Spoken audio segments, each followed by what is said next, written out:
இங்கே எளிய பலன் சொல்ல விதிமுறைகளை சொல்ல வருகிறார் நமது அருணகிரி ஐயா அவர்கள்.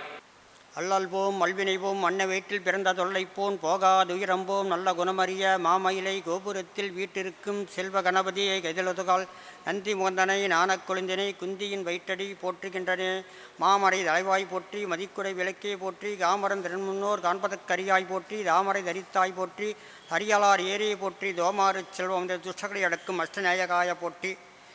இந்த செந்தூரான் அறக்கட்டளையின் சார்பாக இந்த 12வது மாதாந்திர கருத்தரங்கத்துக்கு பேச ஒரு வாய்ப்பளித்ததற்கு எனக்கு மனமார்ந்த நன்றிகள். இந்த 12 என்பது குருவுடைய ஆதிக்கத்தை பெற்றது.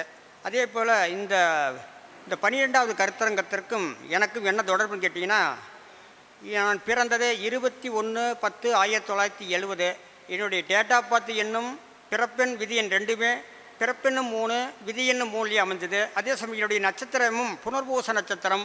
அந்த புனர்பூச நட்சத்திரமும் அந்த குருவுடைய நட்சத்திரத்திலே இணைஞ்சி வந்தது. அதே சமயத்தில் என்னுடைய பெயர் அருணகிரிங்கிறதும் என்னுடைய கூட்டையில் எடுத்தினாலும் இந்த 21/3 என்கிற ஆதிக்கத்திலே பெற்றும், அது மட்டும் இல்லாமல் இந்த குரு பாருங்க எனக்கு வாக்குஸ்தானத்திலே அமர்ந்தது ஒரு சிறப்பு.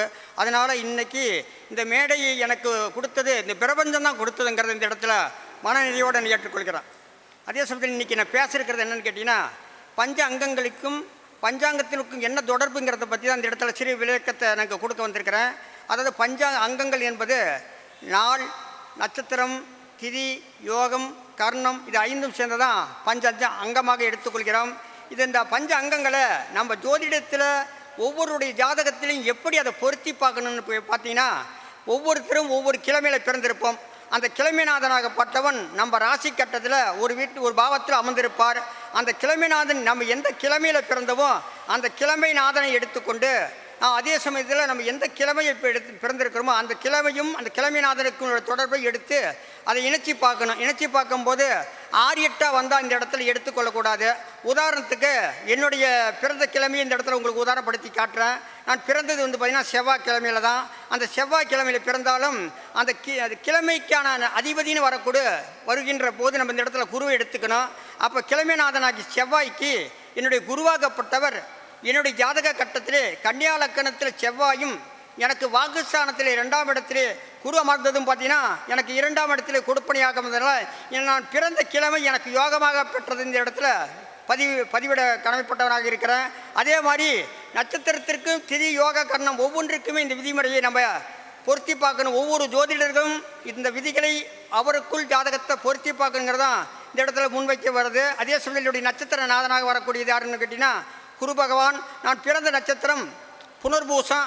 அந்த புனர்பூச நட்சத்திரத்துக்கு எனக்கு அது செவ்வாய் அதிபதியாக எடுக்கின்ற போது நட்சத்திர அதிபதியாக எடுக்கின்ற போது செவ்வாய் எடுத்துக்கிறோம். நம்ம நட்சத்திரமாக எடுக்கின்ற போது புனர்பூசத்தை எடுக்கும்போது அதுக்கு எனக்கு 2/12 வந்திருக்கிறது. அதே சமயத்தில் இந்த இடத்துல 6-8 வந்தார்கள் மட்டுமே இந்த இடத்துல நம்ம இணைக்கக்கூடாது. அதனால் அந்த கொடுப்பனை எனக்கு கொடுத்து வச்சுருக்கிறத இந்த இடத்துல பதிவிடுறேன். அதே சமயத்தில் திதியாகப்பட்டது நான் சப்தமி திதியில் பிறந்தேன். இந்த சப்தமி திதிக்கு சனி தான் அதிதேவதையாக வருவார். அப்படி இருக்கும்போது சுக்கரனுக்கும் சனிக்கும் பார்க்கின்ற போது இந்த இடத்துல 6-8 வருதுனால அந்த விதி அந்த இடத்துல எனக்கு பொருந்தி வரலனாலும் அந்த இடத்துல எடுத்துக்க வேண்டாம். அதே சமயத்தில் புதனாகப்பட்டவன் அடுத்து யோகமாக வரக்கூடிய கிரகம் புதனாக வருகிறார். அவருக்கு பார்த்தீங்கன்னா இன்றைக்கி பரிக நாமயோகத்தில் பிறந்திருக்கேன். இந்த பரிக நாமயோகத்துக்கு அதிபதியாக வரக்கூடிய கிரகமே சனி பகவானாக தான் வருவார்.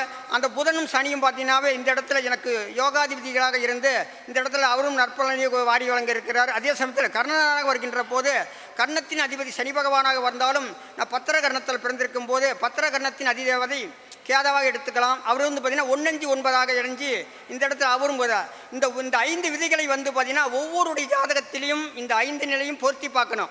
அப்படி பார்க்கின்ற போது ஒவ்வொன்றும் பாயிண்ட்டு எனக்கு சரியாக வந்துன்னா அந்த 20 மதிப்பெண் அந்த இடத்துல நம்ம கொடுக்கலாம். அப்படி இருக்கும்போது எனக்கு இந்த இடத்துல 60 மதிப்பெண்ணை கொடுத்துருக்குங்கிறத இந்த இடத்துல நான் உங்கள்கிட்ட எடுத்து விளக்குறேன்.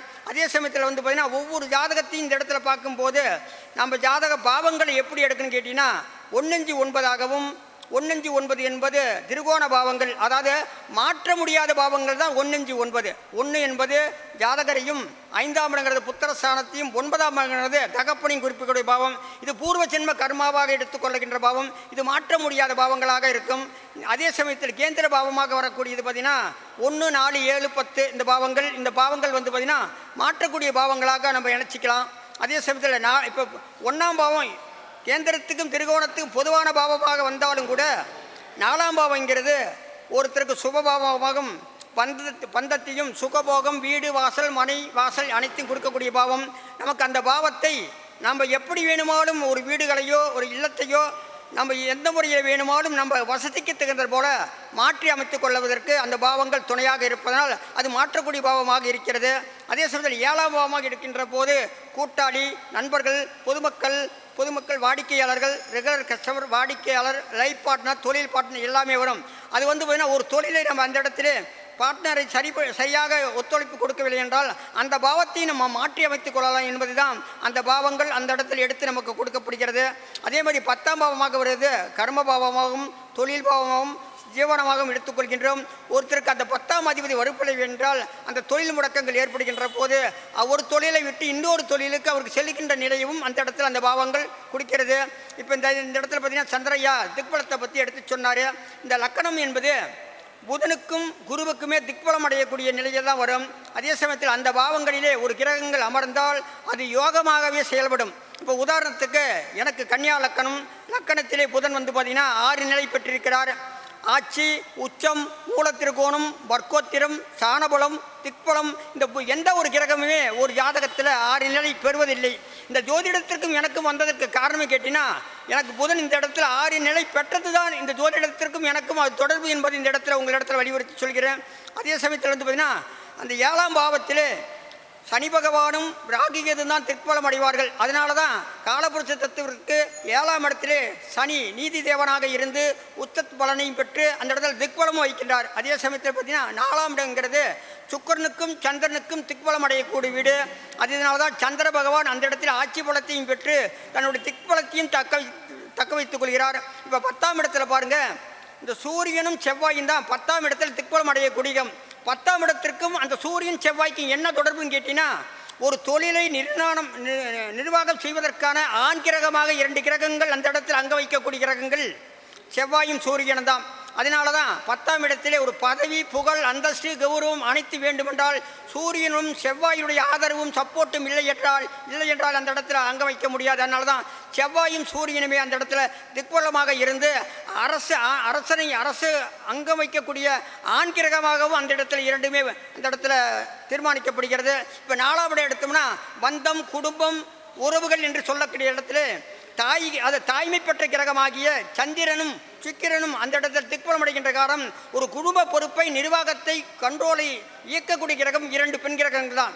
அதான் 4ஆம் இடத்தை ஒரு பெண்ணுக்கான அடித்தளத்தை அந்த இடத்துல சிறப்பாக அங்க வைப்பதற்கு, திக்பலத்தை அடைவதற்கு அந்த இடத்துல சுக்கிரனையும் சந்திரனையுமே பதிவிட்டிருக்காரு என்பதை இந்த இடத்துல நான் வலியுறுத்திக் கொள்கிறேன். அது மாதிரி ஒவ்வொரு விதிகளையும் பார்க்கின்ற போது நம்ம லக்கணத்தில் இருந்து 12 பாவங்களிலும் ஒவ்வொரு பாவங்களிலுமே இப்படி பாவத்தொடர்பாக இணைத்து பார்க்கலாம். அதே சமயத்தில் வந்து பலன் எடுக்கின்ற போது ஒரு ஜாதகத்தை கணிக்கின்ற தசா புத்தி அந்தரங்கள் கணித்து கோச்சாரத்தையும் எடுத்து ஜனனகாலத்தையும் எடுத்து தெளிவாக எளிய முறையிலே நம்ம இந்த இடத்துல பலனை உரைக்கலாம் என்பதையும் இந்த இடத்துல வலியுறுத்திக் கொள்கிறேன். அதே சமயத்தில் பார்த்திங்கன்னா இந்த டேட்டா பார்த்து வைக்கும்போது பார்த்திங்கன்னா அதுக்கு விதியன் பிறப்புன்னு எல்லாமே கொடுத்தேன். அது எல்லாமே வந்து 3 இருப்பது ஒரு சிறப்புங்கிறது இந்த இடத்துல வலியுறுத்துகிறேன். எனக்கு இங்கே பேச வாய்ப்பளித்ததற்கு மிகவும் நன்றி.